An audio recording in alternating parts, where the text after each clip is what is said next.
Hello hi नमस्कार, कैसे हैं आप सभी। आरआरबी एनटीपीसी 2026 के जीके जीएस के इस वीडियो में आपका स्वागत है। फ्रेंड्स, इस वीडियो सीरीज में आरआरबी एनटीपीसी के टोटल 24 सेट्स का subject wise topic wise detail explanation करेंगे।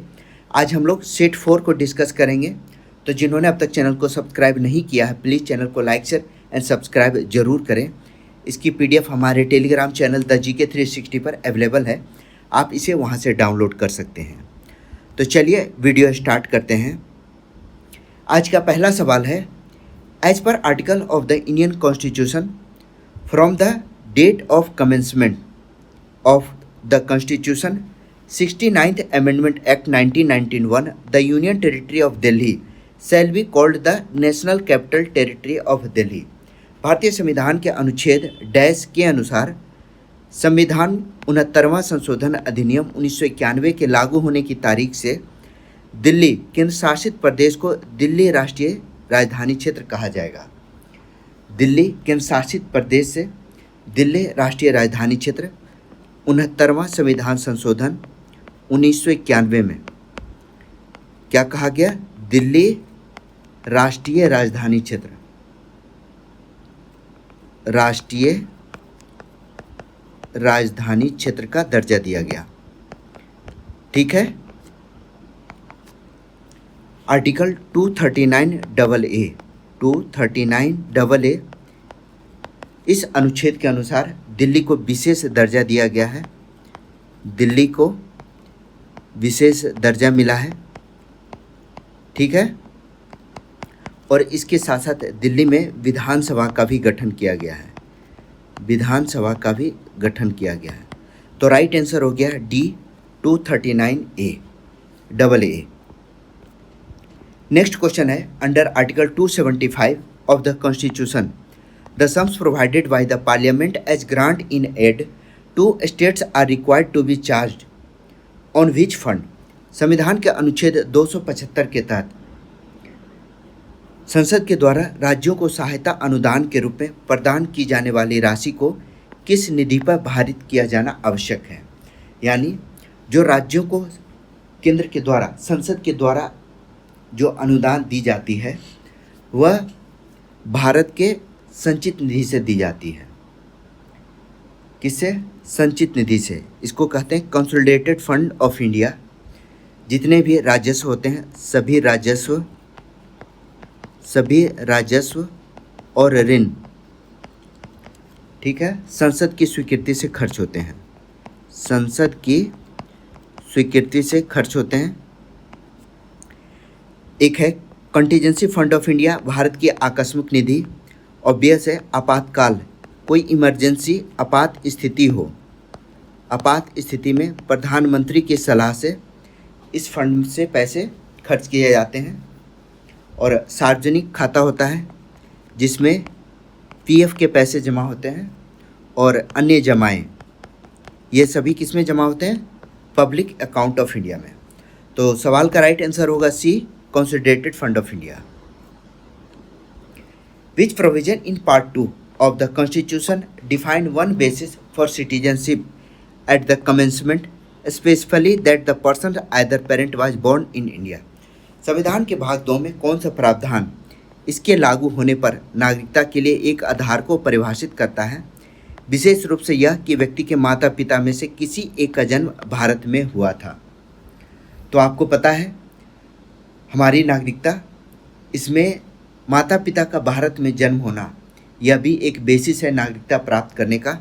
आर्टिकल 5 के अंतर्गत, डी आर्टिकल 5 के अंतर्गत स्वयं या माता पिता का भारत में जन्म होना, भारत में जन्म होना। ठीक है। आर्टिकल 8 में है, विदेश में रहने वाले भारतीय मूल के, विदेश में रहने वाले भारतीय मूल के जो लोग हैं उनकी नागरिकता इसी के अकॉर्डिंग परिभाषित होते हैं। आर्टिकल 9 में अगर कोई नागरिक विदेशी नागरिकता ले लेता हो, विदेशी देश की नागरिकता लेने पर क्या होगा, भारत की नागरिकता स्वयं समाप्त हो जाएगी। भारत की भारतीय नागरिकता स्वयं समाप्त हो जाएगी। क्लियर है। और आर्टिकल 6 है जो पाकिस्तान से आए प्रवासी हैं, पाकिस्तान से आए प्रवासी, उनकी नागरिकता वह इसी के अकॉर्डिंग परिभाषित होगी। तो डी इसका राइट आंसर है, आर्टिकल 5। नेक्स्ट क्वेश्चन है, which of the following objective is mention in article 39 of the Indian constitution. संविधान के अनुसार संविधान के अनुच्छेद 39 में निम्नलिखित में से किस उद्देश्य का उल्लेख किया गया है। पहला है कृषि और पशुपालन को संगठित करना। सबसे पहले आपको पता है आर्टिकल 39 यह किसके अंतर्गत आएगा, यह डीपीएसपी के अंतर्गत आएगा। डीपीएसपी हमारे संविधान के पार्ट 4 में आर्टिकल 36 से 51 के अंतर्गत है। इतना तो आपको याद रखना है। पहला है कृषि और पशुपालन, आर्टिकल 39 में को संगठित करना, समान न्याय सुनिश्चित करना और मुफ्त कानूनी सहायता प्रदान करना। थर्ड है पुरुषों और महिलाओं दोनों के लिए समान कार्य के लिए समान वेतन को बढ़ावा देना। To promote equal pay for equal work for both men and women. तो सी इसका राइट आंसर है, पुरुष और महिला दोनों को समान कार्य के लिए समान वेतन, मोर प्रिसाइसली या आर्टिकल 39 डी के अंतर्गत है। समान कार्य के लिए समान वेतन, चाहे पुरुष हो चाहे महिला हो। तो सी इसका राइट आंसर है। नेक्स्ट क्वेश्चन है, विच provision address citizenship for person who migrated from Pakistan before India's constitution commencement. कौन सा प्रावधान उन व्यक्तियों के लिए नागरिकता को संबोधित करता है जो भारत के संविधान के लागू होने से पहले पाकिस्तान से प्रवास कर आए थे, यानी पाकिस्तान से भारत आ गए थे जब भारत का कॉन्स्टिट्यूशन तैयार नहीं हुआ था। तो इसका राइट आंसर होगा, अभी अभी हम लोगों ने पढ़ा आर्टिकल 6। आर्टिकल 6 में क्या है, पाकिस्तान से भारत आए, पाकिस्तान से भारत आए व्यक्ति की नागरिकता इसमें परिभाषित किया गया है। 2 श्रेणी किए गए हैं, 2 श्रेणी है इसकी। पहला है 19 जुलाई 1948 से पहले आए हों, 1948 से पहले आए तो वो स्वतः नागरिक हो जाएंगे, स्वतः भारतीय नागरिक कहलाएंगे, ठीक है। और 19 जुलाई 1948 के बाद तो उनको रजिस्ट्रेशन कराना पड़ेगा नागरिकता के लिए, उनके लिए रजिस्ट्रेशन आवश्यक है। तो याद रखिएगा डी इसका राइट आंसर है। नेक्स्ट क्वेश्चन है, which of the following article of the constitution of India authorise parliament to alter the applicability of fundamental rights with respect to members of arm forces and force interested with the maintenance of public order. Bharat के संविधान के निम्नलिखित में कौन सा अनुच्छेद संसद को सशस्त्र बलों के सदस्य और सार्वजनिक स्वास्थ्य के रखरखाव के लिए सौंपी गई ताकतों के संबंध में मौलिक अधिकार की प्रयोज्य को बदलने का अधिकार देता है। तो इसे शॉर्ट में अगर समझे तो सशस्त्र बल जो हैं उन्हें मौलिक अधिकार को बदलने का अधिकार मिलता है। कब? जब कोई, चूँकि ये राष्ट्रीय सुरक्षा से जुड़े हुए हैं, तो आर्टिकल 33 में संसद सशस्त्र बल, पुलिस, खुफिया एजेंसी के इनके मौलिक अधिकार को सीमित किया जा सकता है। पुलिस, खुफिया एजेंसी के जो पर्सन हैं उनके मौलिक अधिकार सीमित किए जा सकते हैं। चूँकि यह राष्ट्रीय सुरक्षा से संबंधित है तो इसमें मौलिक अधिकार के नियमों का यूज नहीं होगा। तो डी इसका राइट आंसर है। Which legislation form the legal basis for the creation and operation of the central administrative tribunal CAT. कौन सा कानून केंद्रीय प्रशासनिक न्यायाधिकरण के निर्माण और संचालन के लिए कानूनी आधार बनाता है? याद रखिएगा, जो कैट की स्थापना हुई थी वह एडमिनिस्ट्रेटिव ट्रिब्यूनल एक्ट 1985 के तहत हुई थी। एडमिनिस्ट्रेटिव ट्रिब्यूनल एक्ट 1985 के तहत हुई थी।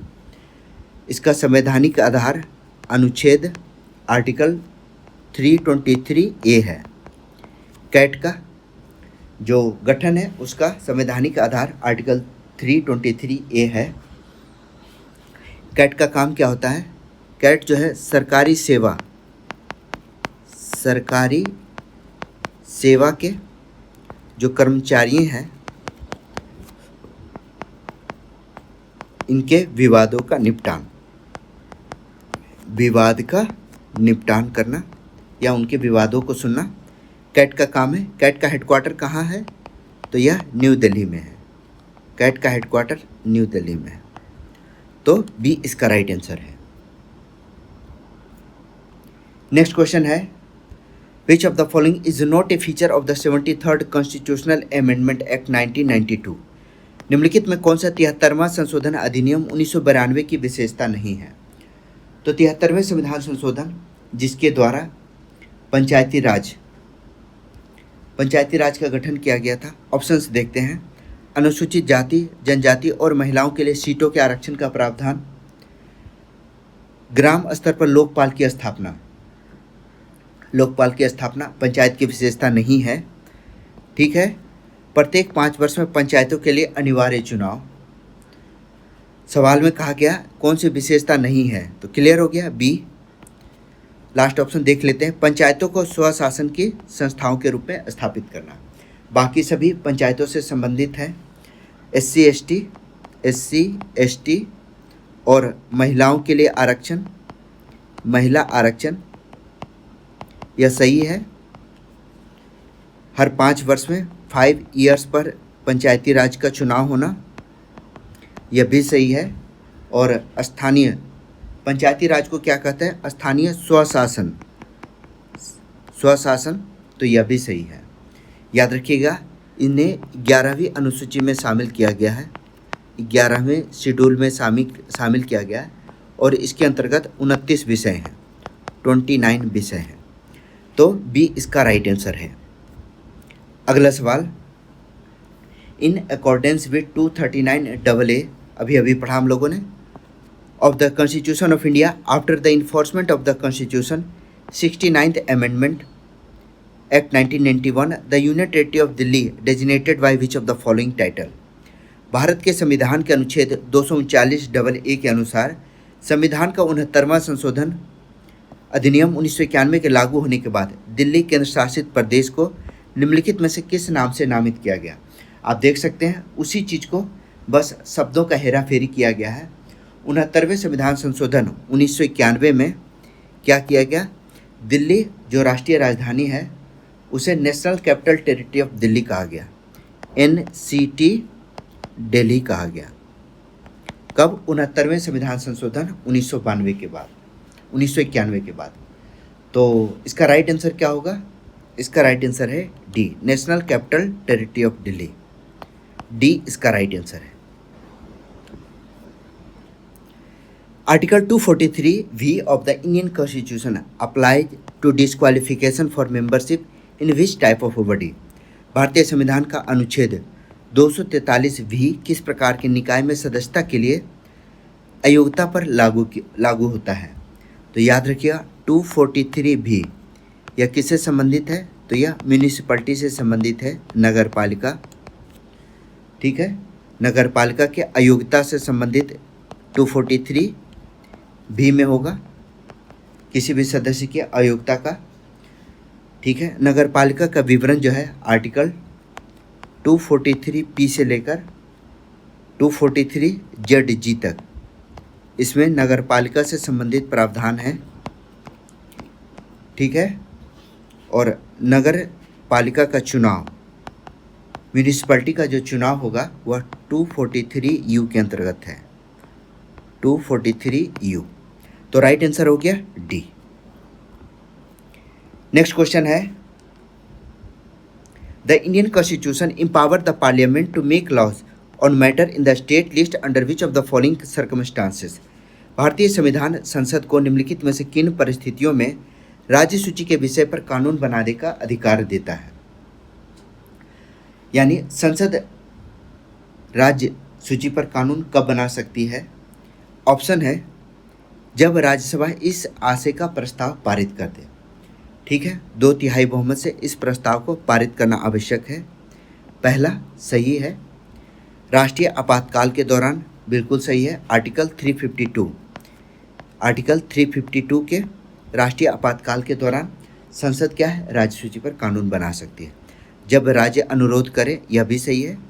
अंतर्राष्ट्रीय समझौतों को लागू करने के लिए कई ऐसे समझौते होते हैं जिसमें कि राज्य का इन्वॉल्वमेंट होता है, तो संसद ऐसे विषय पर कानून बना सकती है, यह भी सही है। At the डिस्क्रिएशन of the prime minister, प्रधानमंत्री के विवेक पर तो ऐसा कोई भी प्रावधान लागू नहीं होता है। तो इसका राइट आंसर होगा 1 to 4, यानी 1 से लेकर 4 तक। सी इसका राइट आंसर है। ठीक है, अगला सवाल। According to article 171 of the constitution of India, the total membership of a state legislative council shall not surpass which of the following proportion of the total members of the state legislative assembly। काफ़ी लंबा सवाल है। भारत के संविधान के अनुच्छेद 171 के अनुसार, याद रखिए अनुच्छेद 171, किसी राज्य की विधान परिषद की कुल सदस्यता राज्य विधानसभा के कुल सदस्यों के किस अनुपात से अधिक नहीं हो सकती। सीधे शब्दों में समझें कि विधान परिषद की जो कुल सदस्य संख्या होगी वह विधानसभा की कितनी होगी। तो यह आर्टिकल 171 में डिफाइन किया गया है, जिसमें विधान परिषद के सदस्यों की संख्या विधानसभा सदस्य की संख्या के 1/3 होगा। विधान परिषद की जो सदस्य संख्या है वह, ठीक है। तो विधान परिषद की सदस्य संख्या कितनी होगी, तो विधानसभा के कुल सदस्य संख्या का 1/3 होगा। हालांकि इस पर न्यूनतम कैप लगाया गया है, न्यूनतम 40 सदस्य होने आवश्यक हैं विधान परिषद में। अभी वर्तमान में हम पहले भी यह बता चुके हैं, 6 राज्य हैं जहां की विधान परिषद है, मेंबर ऑफ लेजिस्लेटिव काउंसिल है। तो राइट आंसर क्या होगा, इसका राइट आंसर है ए 1/3। नेक्स्ट क्वेश्चन है, what condition must be fulfilled by a person born outside India after December 3, 2004 to be considered an Indian citizen by descent। 3 दिसंबर 2004 के बाद भारत के बाहर जन्म लेने वाले व्यक्ति को वंश द्वारा भारतीय नागरिकता माने जाने के लिए कौन सी शर्त पूरी करनी आवश्यक है। तो पहला है, दोनों माता पिता भारतीय नागरिक होने चाहिए, उन्हें कम से कम 5 वर्षों तक भारत में रहना चाहिए, उन्हें किसी अन्य राष्ट्रीयता का त्याग करना चाहिए और उन्हें 10 वर्षों तक भारत में रहना चाहिए। तो आपको पता है जो हमारा सिटीजनशिप एक्ट है, सिटीजनशिप एक्ट, यह 1955, इसके अकॉर्डिंग हमारा सिटीजनशिप निर्धारित होता है।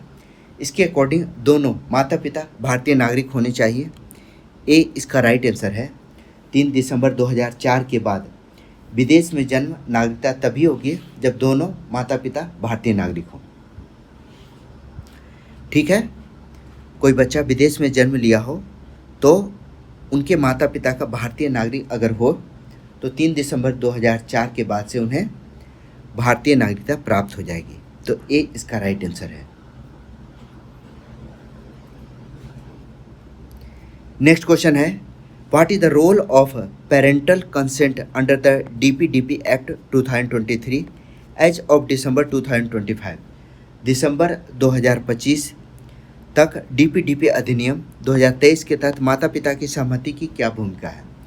DPDP में क्या होता है, digital personal data protection, digital personal data protection, यह एक्ट आया था, प्रोटेक्शन एक्ट कब आया था, 2023 में।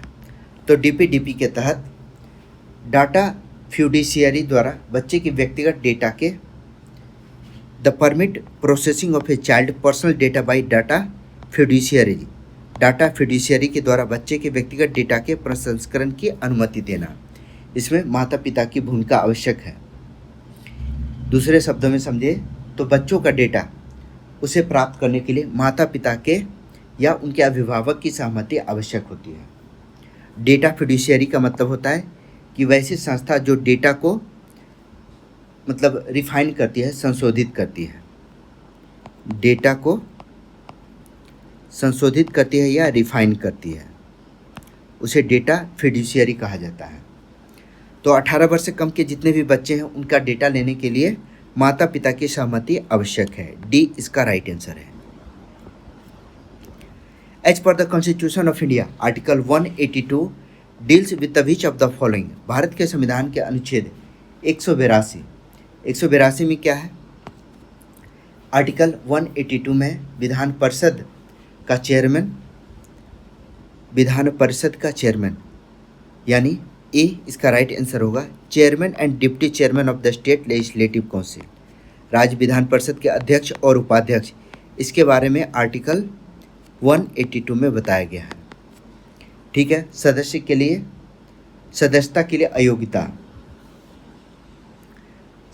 के लिए अयोग्यता का प्रावधान, राज्य विधानसभाओं की संरचना,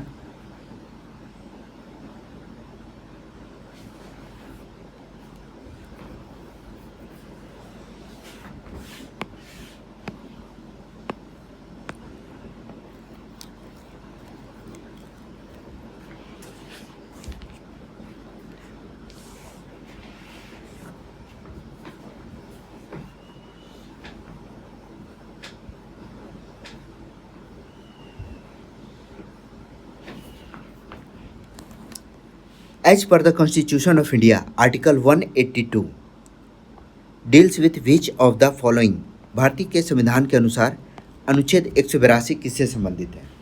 अनुच्छेद 182 में ऑप्शन है chairman and deputy chairman of the state legislative council, राज्य विधान परिषद के अध्यक्ष और उपाध्यक्ष के बारे में डिटेल दिया गया है आर्टिकल 182 में। ठीक है, तो ए इसका राइट आंसर है। Which of the following correctly represent the three-tier structure of the Council of Minister? मंत्रिपरिषद की त्रिस्तरीय संरचना का सही प्रतिनिधित्व कौन करता है? तो मंत्रिपरिषद की जो त्रिस्तरीय संरचना है उसके अंदर सबसे ऊपर आते हैं कैबिनेट मिनिस्टर सबसे ऊपर आते हैं, उसके बाद minister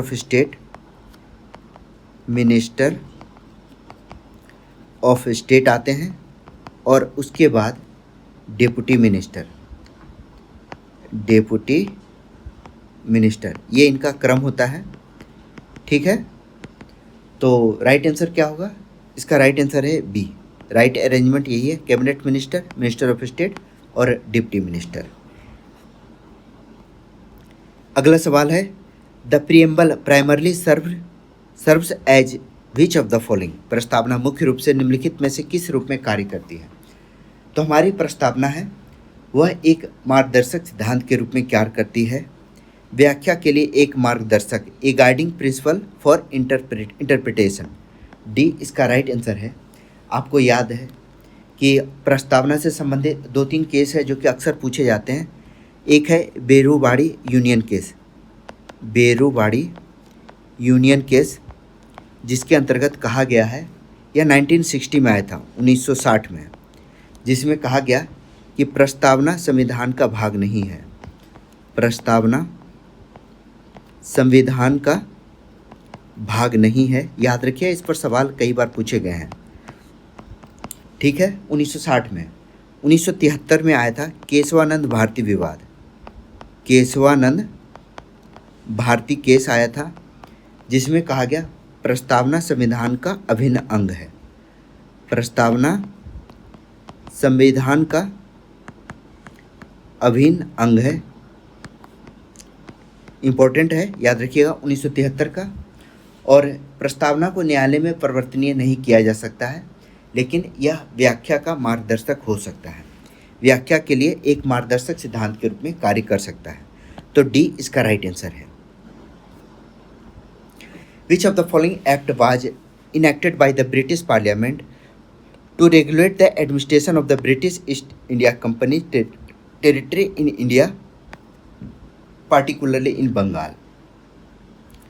British East India company के भारत में क्षेत्रों, विशेष रूप के बंगाल में प्रशासन को विनियमित करने के लिए ब्रिटिश संसद के द्वारा निम्नलिखित में कौन सा अधिनियम लागू किया गया था? आपको पता है ब्रिटिश संसद के लिए जो ईस्ट इंडिया कंपनी को नियंत्रित करने के लिए सबसे पहला एक्ट लाया गया था वह था रेगुलेटिंग एक्ट 1773। इसमें क्या किया गया, ब्रिटिश संसद जो है, ब्रिटिश संसद अब ईस्ट इंडिया कंपनी को नियंत्रित करने लगी। तो इसके नियंत्रण का पहला प्रयास 1773 के रेगुलेटिंग एक्ट पर किया गया। प्रथम गवर्नर जनरल ऑफ बंगाल कौन थे? Warren Hastings. वारेन हेस्टिंग्स क्या थे? प्रथम first governor general of Bengal. याद रखिएगा, इसका राइट आंसर होगा सी।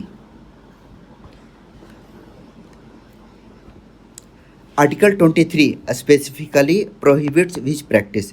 अनुच्छेद 23 विशेष रूप से किस प्रथा को प्रतिबंधित करते हैं? अनुच्छेद 23 में क्या है? मानव तस्करी, ट्रैफिकिंग इन ह्यूमन बीइंग, इसको प्रतिबंधित किया गया है। प्रतिबंधित किया गया है। मानव तस्करी या फोर्स लेबर, इसे हिंदी में बेगार कहा जाता है, इसकी स्पष्ट मनाही की गई है आर्टिकल 23 में। ठीक है। आर्टिकल 24 में क्या है? 14 वर्ष से कम बच्चों को, याद रखिएगा, आर्टिकल 24 में 14 वर्ष से कम बच्चों को, कम उम्र के बच्चों को कारखाने में नहीं लगाया जा सकता, खतरनाक काम में नहीं लगाया जा सकता, खतरनाक काम में नहीं लगाया जा सकता। तो राइट आंसर हो गया सी। अगला सवाल है, according to L M Singhvi what are the directive principle of state policy considered as. L M Singhvi के अनुसार राज्य के नीति निर्देशक सिद्धांतों को क्या माना जाता है? तो एल एम सिंघवी, इनका काफ़ी महत्वपूर्ण योगदान है डीपीएसपी पर। इन्होंने कहा कि यह संविधान के जीवनदायी प्रावधान है, life giving provision of constitution है। यह डीपीएसपी के बारे में बताया गया है। ठीक है, तो सी इसका राइट आंसर है। नेक्स्ट क्वेश्चन है, which article added by the 97 amendment act 2011 promotes the professional management of cooperative society। Cooperative society का पेशेवर प्रबंधन 97वां संविधान संशोधन 2011 के द्वारा जोड़ा गया। किस अनुच्छेद के अंतर्गत? तो यह था आर्टिकल 43B के अंतर्गत। अनुच्छेद 43B में जो सहकारी समिति है उनका पेशेवर प्रबंधन जोड़ा गया। भाग 9B जोड़ा गया, इसके लिए भाग 9B को जोड़ा गया। ठीक है, तो ए इसका राइट आंसर है। Which of the following is not correctly match the respect to directive principle of state policy. राज्य के नीति निर्देशक सिद्धांतों के संबंध में कौन सा कथन सही सुमेलित नहीं है? सही सुमेलित नहीं है। पहला है article 40 organisation of village panchayat, तो सही है। अनुच्छेद 40 में ग्राम पंचायत का गठन किया गया था। ठीक है। सेकंड है आर्टिकल 39A समान न्याय और मुफ्त कानूनी सहायता, बिल्कुल सही है। आर्टिकल 43A उद्योगों के प्रबंधन में श्रमिकों की भागीदारी, यह भी सही है, तो लास्ट वाला ही होगा। Article 41 provision for just human condition of work and maternity relief, काम की न्यायसंगत और मानवीय स्थितियों और मातृत्व सहायता के लिए प्रावधान। ठीक है, तो इसका राइट आंसर क्या होगा? डी इसका राइट आंसर है। इसमें कहा गया है न्यायसंगत कार्यदशाएं, आर्टिकल 42 में यह अनुच्छेद जो है वह रॉन्ग मैच है। इसका सही होगा आर्टिकल 42, जिसमें कहा गया है न्याय संगत कार्यदशाएँ, न्याय संगत कार्यदशाएँ और मातृत्व राहत, मातृत्व राहत किसमें है? आर्टिकल 42 में। तो डी इसका राइट आंसर है। Administrators of the Andaman and Nicobar island and Puducherry are designated at, मैंने पहले भी बताया था।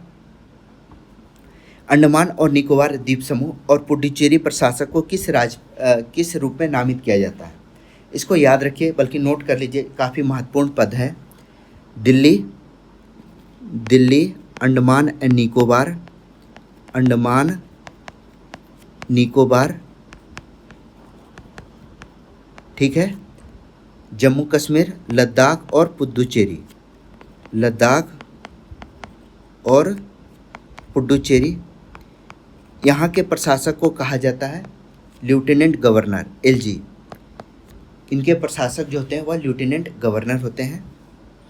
वहीं चंडीगढ़, चंडीगढ़, दादर नगर हवेली, दादर नगर हवेली और दमन दीव, और एक और है लक्षद्वीप, लक्षद्वीप। इन सबों का एडमिनिस्ट्रेटर होते हैं, यानी प्रशासक होते हैं, प्रशासक, या इन्हें एडमिनिस्ट्रेटर इंग्लिश में कहा जाता है। तो याद रखिएगा, इस पर सवाल कई बार पूछा गया है और काफ़ी टफ भी होता है पता लगाना। तो बी इसका राइट आंसर है, लेफ्टिनेंट गवर्नर यानी LG. Which of the following article of the Indian constitution direct the state to ensure equal pay for equal work for both men and women? अभी अभी पढ़ा हम लोगों ने।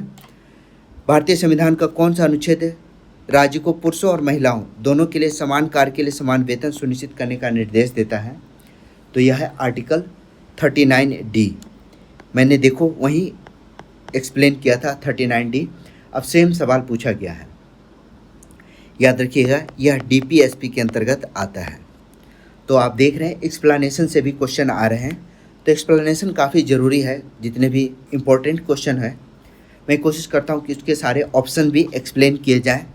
तो जिन्होंने अब तक भी चैनल को सब्सक्राइब नहीं किया है, प्लीज़ चैनल को सब्सक्राइब कीजिए, काफ़ी इम्पोर्टेंट सीरीज है ये।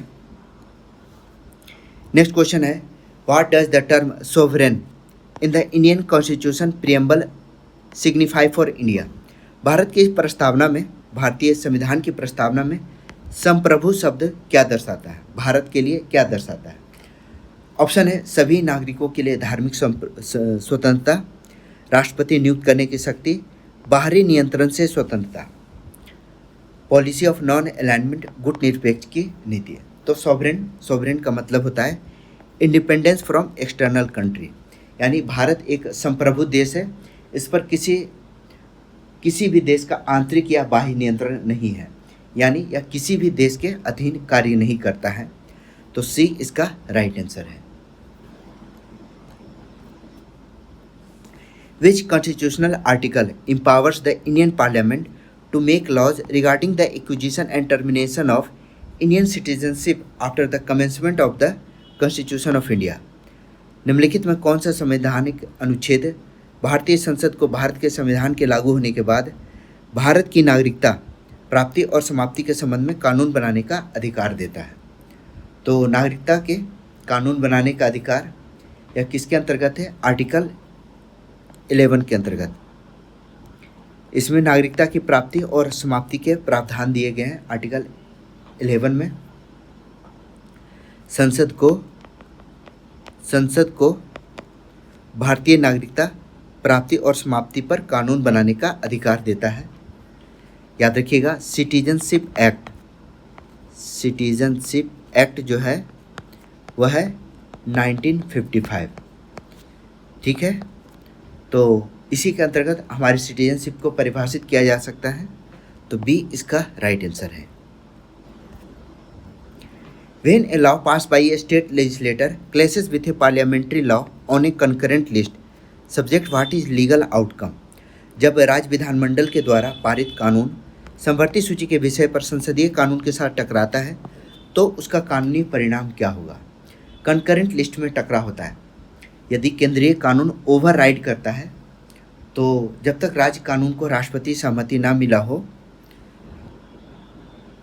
सी इसका राइट आंसर है। The central law overrides the state law unless the state law has presidential assent. केंद्रीय कानून राज्य के कानून को तब तक ओवरराइड करता है जब तक कि राज्य कानून को राष्ट्रपति की सहमति प्राप्त ना हो।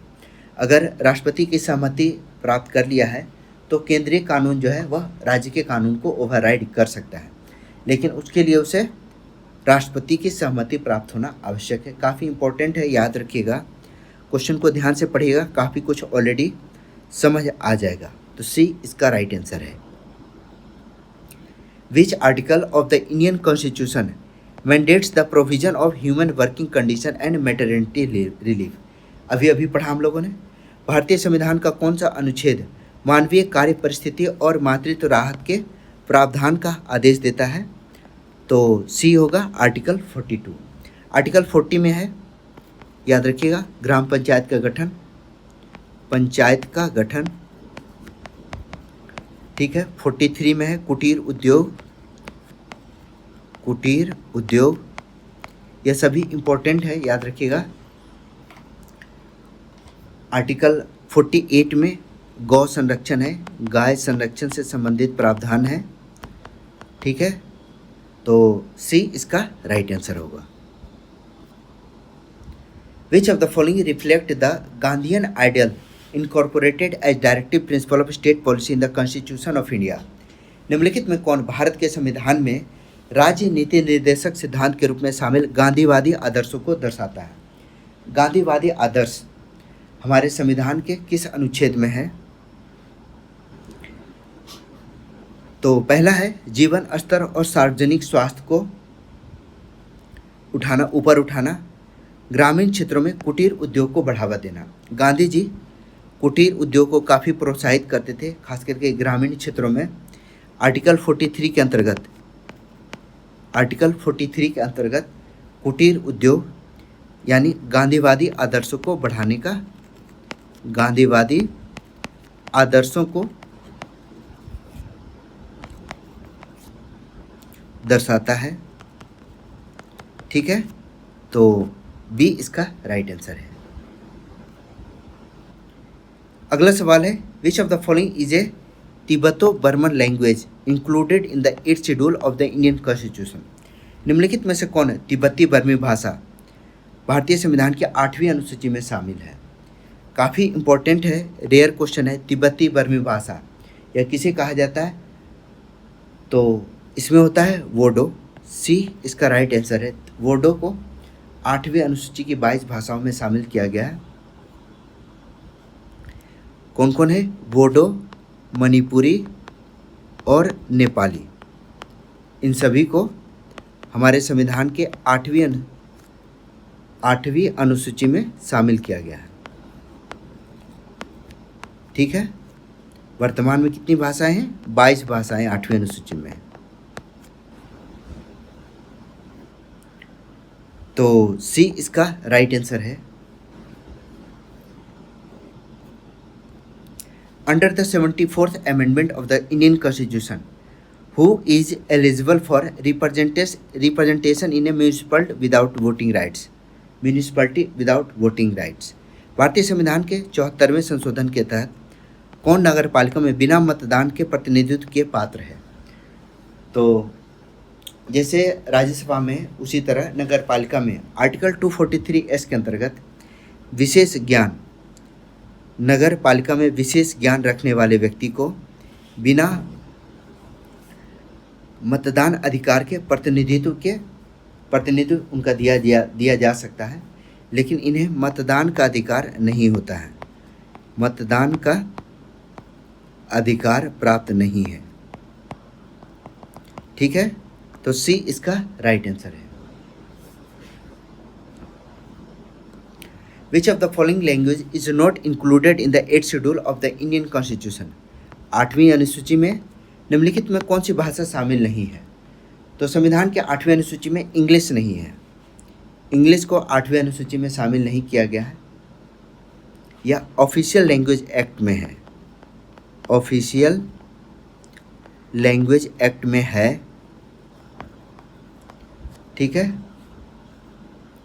8वीं अनुसूची में संस्कृत, उर्दू, नेपाली ये सभी हैं, तो डी इसका राइट आंसर है। कंसीडर द फॉलोइंग पेयर्स, निम्नलिखित कथन पर विचार कीजिए।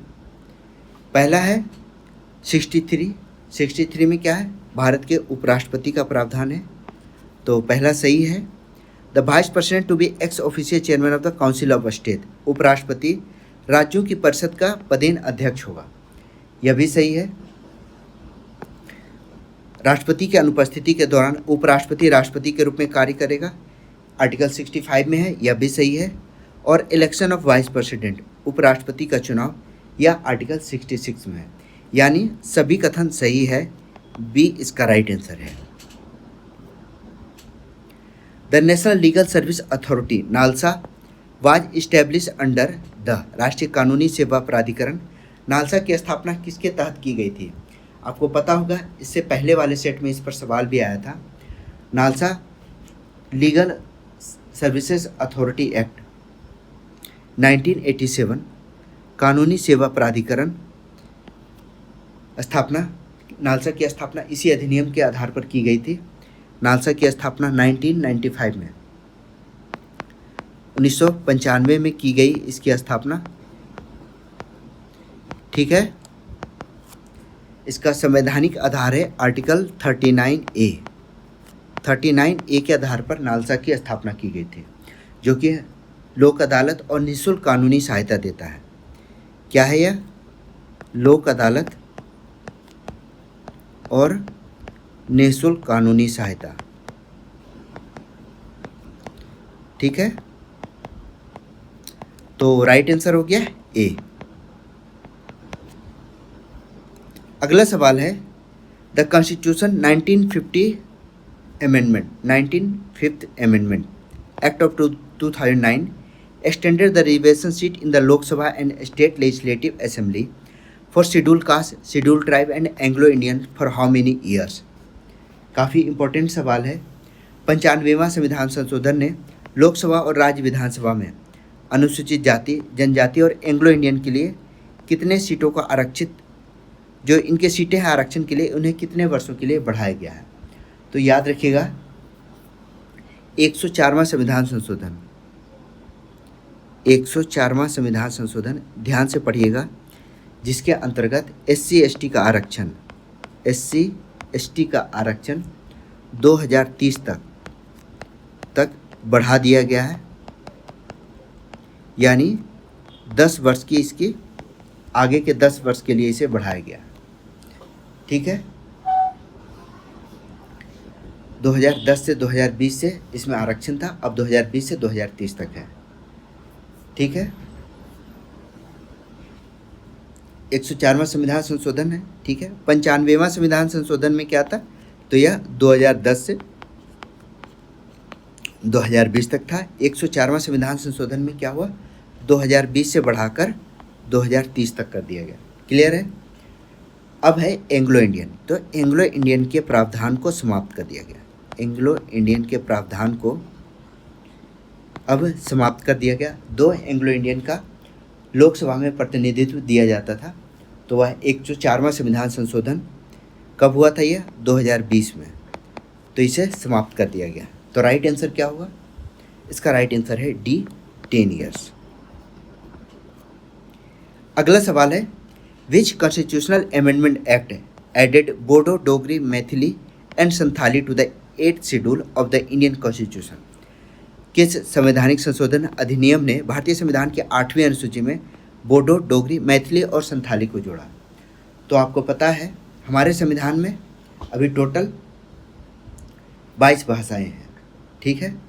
तो 92वां संविधान संशोधन 2003 में, 92वां संविधान संशोधन 2003 में बोडो, डोगरी, मैथिली और संथाली को, याद रखिएगा, बोडो, डोगरी, मैथिली और संथाली को जोड़ा गया। तो सी इसका राइट आंसर है। अगला सवाल, विच of the following act granted Delhi the national capital territory A legislative assembly?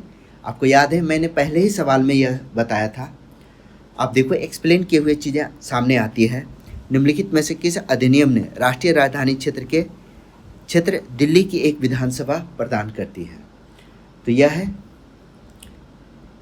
69वां संवैधानिक संशोधन, जिसमें दिल्ली को विधानसभा का प्रावधान किया गया, विधानसभा प्रदान की गई।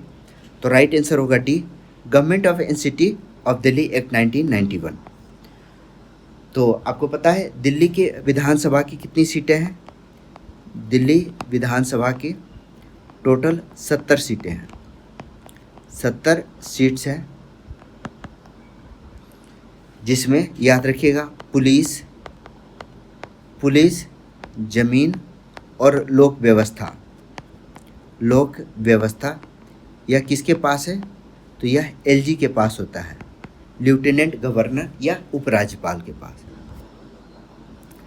Which of the following article was inserted into the directive principle of state policy of the Indian Constitution by the 97th Amendment Act of 2011?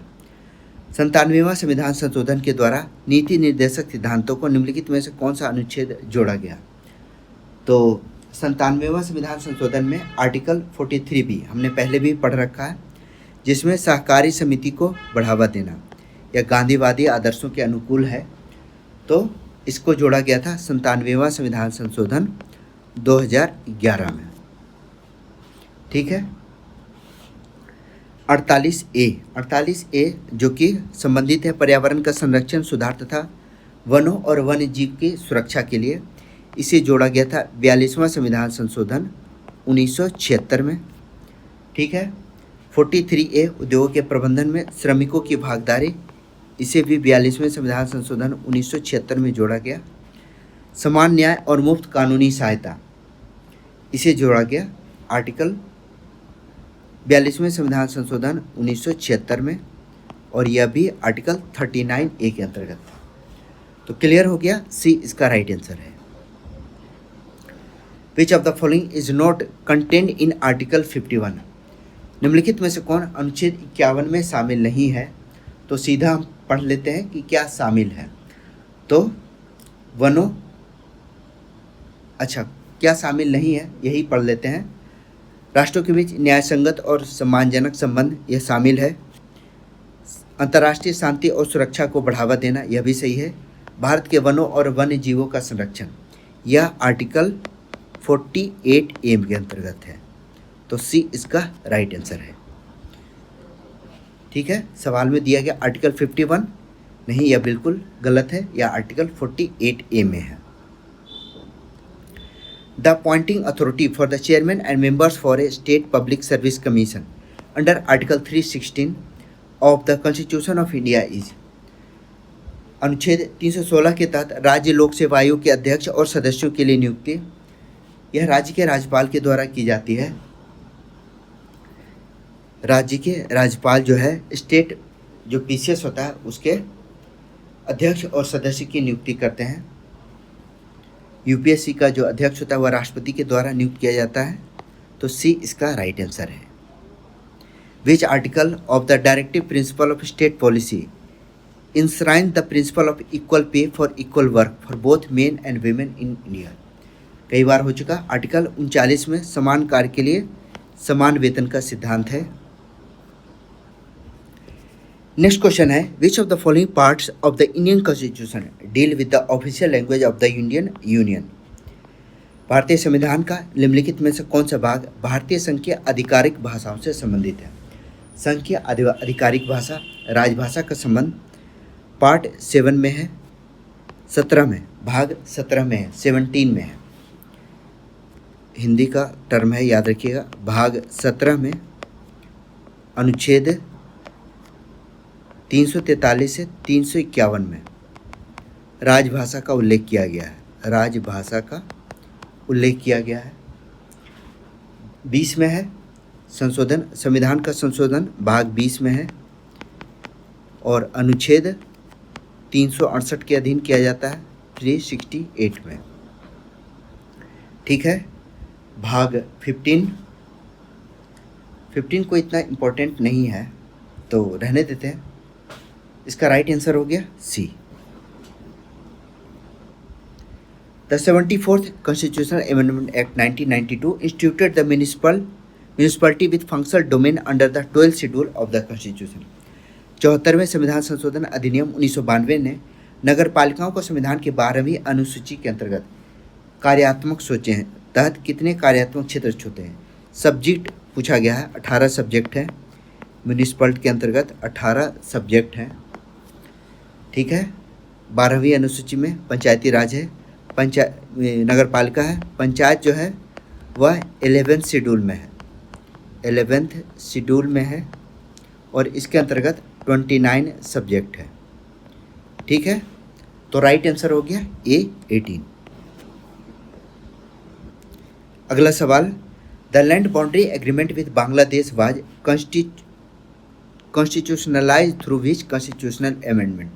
अभी हाल में हुआ था भूमि सीमा समझौता बांग्लादेश के साथ, जिसमें संवैधानिक संशोधन के माध्यम से संवैधानिक रूप दिया गया।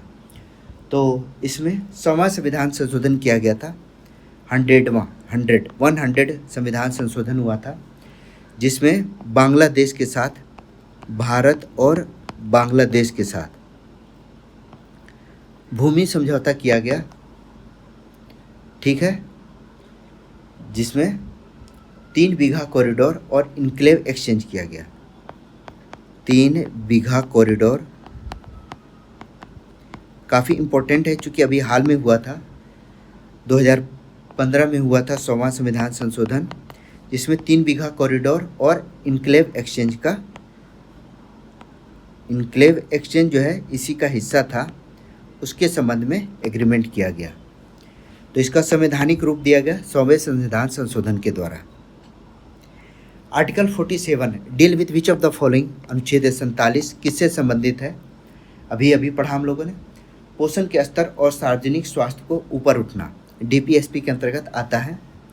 तो राइट आंसर होगा D, rising the level of nutrition and public health, पोषण के स्तर और सार्वजनिक स्वास्थ्य को ऊपर उठाना। How do subordinate courts support the overall judicial system in India.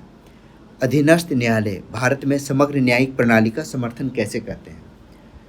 तो आपको पता है अधीनस्थ न्यायालय जो होते हैं वह जिला और तालुका स्तर पर होते हैं। तो जुडिशरी जो है वह सबसे ज़्यादा एक्सेसिबल होती है, यानी सुलभ होती है, त्वरित होती है और स्थानीय न्याय प्रदान कर सकें, आम जन तक इसकी पहुंच होती है। तो इसका राइट आंसर है by providing accessible prompt and localize justice, A इसका राइट आंसर है। नेक्स्ट क्वेश्चन है, before each general election to the house of the people और to a state legislative assembly the president may appoint regional commissioner after. Regional commissioner Lok Sabha या राज्यसभा विधानसभा, लोकसभा या राज्य विधानसभा के प्रत्येक आम चुनाव के पहले राष्ट्रपति किसके बाद क्षेत्रीय आयुक्तों की नियुक्ति कर सकते हैं। तो आर्टिकल 324 के अंतर्गत, आर्टिकल 324 के अंतर्गत राष्ट्रपति इलेक्शन कमीशन से परामर्श के बाद रीजनल कमिश्नर नियुक्त कर सकते हैं।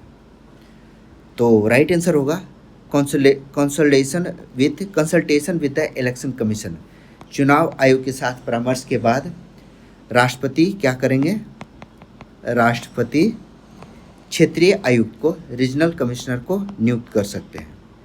रीजनल कमिश्नर की नियुक्ति की जा सकती है। तो सी इसका राइट आंसर है। अगला सवाल है, 1992 के 74वें संविधान संशोधन अधिनियम के संबंध में निम्नलिखित कथन पर विचार करें। इसने भारत के संविधान में एक नया भाग 9A जोड़ा। तो 74वें संविधान संशोधन के लिए नया भाग 9A जोड़ा, बिल्कुल सही है। इस अधिनियम ने संविधान में एक नई 10वीं अनुसूची भी जोड़ी। 10वीं अनुसूची दल बदल से संबंधित है, दल बदल से संबंधित है। तो पंचायती राज गलत है, पंचायती राज से संबंधित सवाल है तो गलत है। अधिनियम प्रत्येक राज्य में 3 प्रकार की नगरपालिका गठन का प्रावधान करता है, बिल्कुल सही है। हमारे यहाँ त्रिस्तरीय पंचायती राज व्यवस्था है। तो ग्रामीण स्तर पर ग्राम पंचायत, फिर जिला पंचायत समिति और उसके बाद जिला परिषद, ठीक है। It consist of provision from article 243 P to 243 Z G, अभी हम लोगों ने बताया अनुच्छेद 243 पी से 243 जेड जी तक के प्रावधान शामिल है। तो यह पंचायती राज के संबंध में था। तो इसका राइट आंसर क्या होगा? इसका राइट आंसर है 1, 3 एंड 4। 1, 3 एंड 4 यानी फर्स्ट इसका राइट आंसर है। In which year was the 52 Amendment Act of the Indian Constitution, which introduced the anti-defection law to prevent elected representative from switching political parties passed?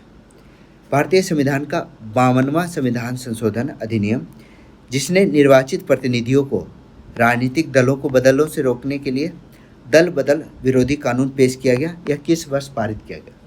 सीधा सा सवाल है। दल बदल विरोधी कानून 52वां संविधान संशोधन 52 अमेंडमेंट एक्ट हुआ था।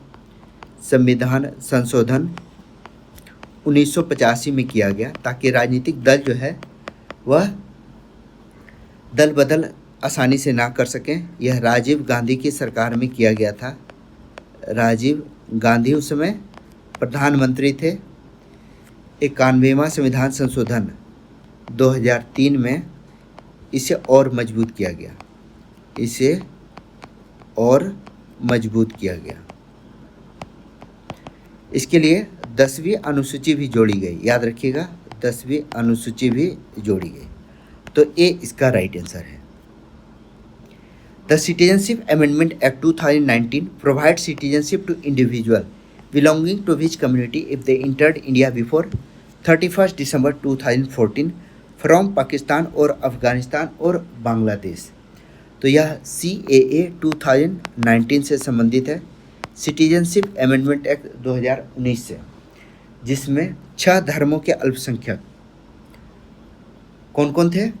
6 धर्म के अल्पसंख्यक, जिसमें हिंदू, सिख, बौद्ध, जैन, पारसी और ईसाई। याद रखिएगा, इसमें मुस्लिम को शामिल नहीं किया गया था। मुस्लिम को इसमें शामिल नहीं किया गया था, जिसके बदले इसमें विवाद हुआ था। और इसमें देश थे पाकिस्तान, अफ़गानिस्तान और बांग्लादेश। यहाँ से आए हुए हिंदू, सिख, बौद्ध, जैन, पारसी और ईसाइयों को भारत में प्रवेश किया गया था 31 दिसंबर 2014 से पहले। 14 से जो पहले आए। मुस्लिम समुदाय को इसमें शामिल नहीं किया गया था। इस पर काफ़ी विवाद हुआ था। तो बी इसका राइट आंसर है। Which amendment made it constitutionally mandatory for municipality to prepare district planning committee and metropolitan planning committee? किस संशोधन ने नगर पालिका के लिए जिला योजना समिति, महानगर योजना समिति तैयार करना संवैधानिक रूप से अनिवार्य बना दिया गया? तो यह 74वें संविधान संशोधन में है।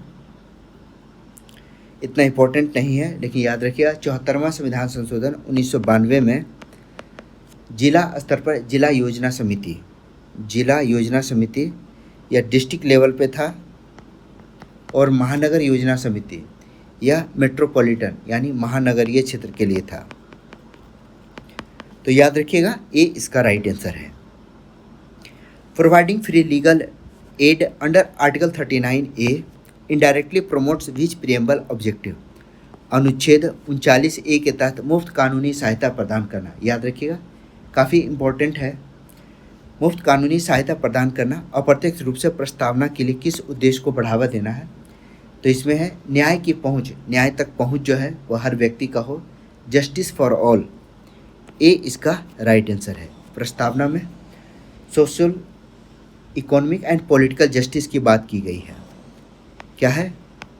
Social, economic and political justice की बात की गई है। तो आर्टिकल 39 इसके लिए महत्वपूर्ण है। ए इसका राइट आंसर है। In what way the union cabinet differ from the other government committee? केंद्रीय कैबिनेट अन्य कमिटियों से किस प्रकार भिन्न है?